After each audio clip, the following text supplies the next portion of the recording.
আপনার সাথে এরকম কতবার হয়েছে যে আপনি হয়তো সবেমাত্র 2 দিন হলো সকালে উঠে দৌড়াতে যেতে শুরু করেছেন, এবার হঠাৎ একদিন এক বন্ধুর সাথে কথায় কথায় বলে ফেললেন, আমি তো এখন রোজ সকালে দৌড়াতে যাচ্ছি, এবার আমি 1 মাসের মধ্যে 5 কেজি ওজন কমিয়েই ছাড়বো।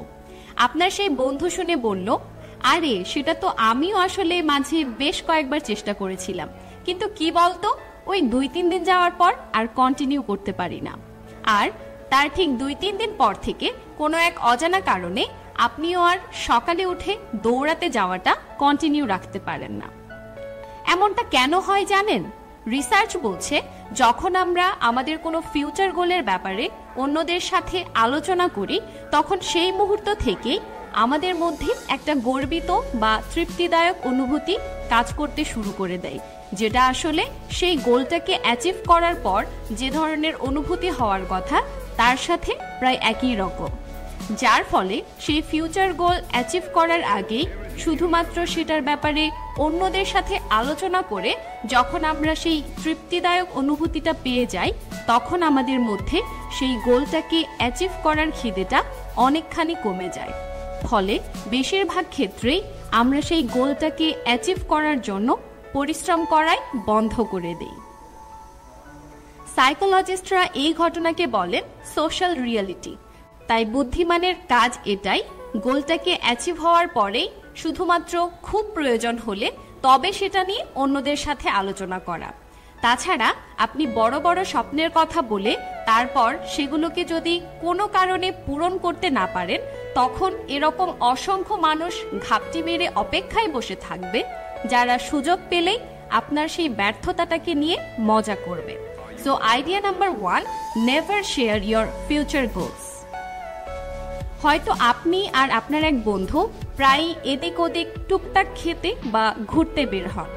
এতদিন আপনার সে বন্ধু জানতো যে আপনার আর তার ইনকাম মোটামুটি এক, তাই যখন যেখানে যাবেন হয়তো সেটা আপনারা দুজনেই সমানভাবে ভাগ করে পে করতেন। এবার আপনি যে রিসেন্টলি চাকরিতে প্রমোশন পেয়েছেন সেটা আপনার বন্ধুর জানা ছিল না, কিন্তু যেদিন সে এটা জানতে পারলো যে এখন আপনার ইনকাম প্রায় দ্বিগুণ হয়ে দাঁড়িয়েছে, সেদিন থেকে যখনই কোথাও কোনো বিল পে করতে হবে, হয়তো আপনার বন্ধু আপনাকে বলবে, ভাই তোর তো এখন এত ইনকাম, বিলটা তো তুই একাই পে করে দিতে পারিস। অথবা কোনোদিন হয়তো এসে বড় অঙ্কের একটা টাকা ধার চেয়ে বসলো। আপনি জানেন যে এত টাকা ধার দিলে টাকা রিটার্ন পেতে আপনার বছর ঘুরে যাবে, কিন্তু আপনি নাও বলতে পারবেন না। বা কোনো বাহানা দিয়ে যে কাটিয়ে যাবেন সেটাও মুশকিল, কারণ ও তো জানে আপনার এখন মান্থলি ইনকাম ঠিক কত। ব্যাস, ফেসে গেলেন তো। এর উল্টোটা হলেও সমস্যা, হয়তো আপনার চাকরি চলে গেল বা আপনি নতুন কোনো একটা চাকরিতে জয়েন করলেন, সেখানে আপনার স্যালারি আগের চেয়ে হয়তো অর্ধেক। সেটা জানতে পারার পর যদি আপনি হঠাৎ করে কোনোদিন ওর কাছে বড় অঙ্কের টাকা ধার চেয়ে বসেন, সেই ভয়ে আপনার সেই বন্ধু হয়তো আপনাকে ইগনোর করতে শুরু করে দিতে পারে। টাকা কম থাকলেও বিপদ, আবার বেশি থাকলেও অন্য রকমের বিপদ। তাই আপনার কাছে ঠিক কত টাকা আছে বা আপনার এখন মান্থলি ইনকাম কত, সেটা ঢাকঢোল পিটিয়ে সবাইকে জানানোর কোনো প্রয়োজন নেই, কারণ এতে আপনার সমস্যা আরো বাড়বে ছাড়া কমবে না। So idea number 2, never share your financial situation.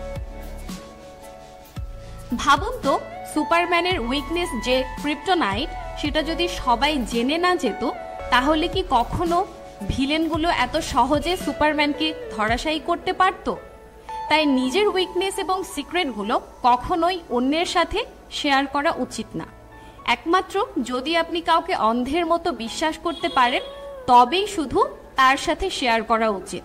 যেমন ধরুন আপনার বাবা মা। কিন্তু দুদিনের আলাপে অনেক সময় আমরা কাউকে প্রিয় বন্ধু বানিয়ে নিয়ে তার সাথে নিজের সমস্ত উইকনেস এবং সিক্রেটগুলো শেয়ার করতে বসে যাই। এই প্রিয় বন্ধুটি যে কখন বন্ধু থেকে শত্রুতে পরিণত হয়ে যাবে তা আপনি টেরও পাবেন না। তাহলে সেগুলো অন্যদের সাথে গিয়ে শেয়ার করাটাও কখনোই বুদ্ধিমানের কাজ হবে না। এতে আস্তে আস্তে কেউ আপনাকে বিশ্বাস করে কিছু বলতে চাইবে না, কারণ সবাই জেনে যাবে আপনার পেট পাতলা রোগ আছে।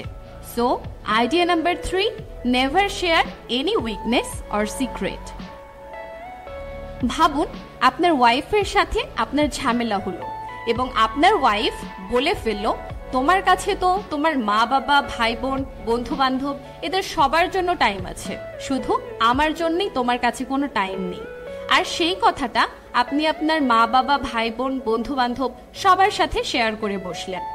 এবার পরে যখন আপনার ওয়াইফের মাথা একটু ঠান্ডা হলো, তখন আপনি জানতে পারলেন যে আসলে সেদিন তার অফিসে প্রচুর কাজের চাপ চলছিল, তাই সেদিন সে একটু ডিপ্রেশনে ছিল, আর সেই কারণেই সেই কথাগুলো রাগের মাথায় বলে ফেলেছিল। এবার সেটা জানার পর আপনার এবং আপনার ওয়াইফের মধ্যে হয়তো ঝামেলাটা মিটে গেল, কিন্তু আপনার পরিবার এবং বন্ধু বান্ধবরা আপনার ওয়াইফকে খারাপ ভাবতে শুরু করলো, ফলে নতুন নতুন সমস্যা দেখা দিতে শুরু হয়ে গেল।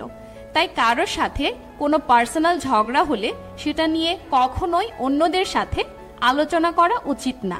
এতে বিভিন্ন সম্পর্কের মধ্যে জটিলতা বেড়ে ওঠার সম্ভাবনা তৈরি হয়। তাই idea number 4, never share personal conflict.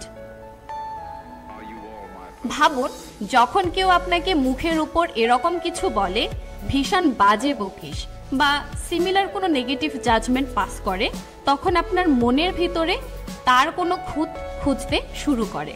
কিভাবে তারও কোনো একটি খুঁত খুঁজে বের করা যায়, ইভেন কেউ যদি কোনো ভুল কাজ করে তারপরও যদি আপনি তাকে এরকম কোনো নেগেটিভ জাজমেন্ট পাস করেন, তাহলেও সে সেটাকে হয়তো ভালোভাবে নেবে না। তাই কারো ব্যাপারে কখনোই কোনো রকম নেগেটিভ জাজমেন্ট পাস করে কোনো রকম লাভ হয় না, এতে শুধু শত্রুর সংখ্যাই বাড়ে। তাই idea number 5, never share negative judgement. যদি এই ভিডিওটা আপনার ভালো লেগে থাকে তাহলে অবশ্যই এই ভিডিওটাকে এখনই আপনার প্রিয়জন এবং বন্ধু বান্ধবদের সাথে শেয়ার করুন এবং চ্যানেলটি সাবস্ক্রাইব করে পাশেই থাকুন।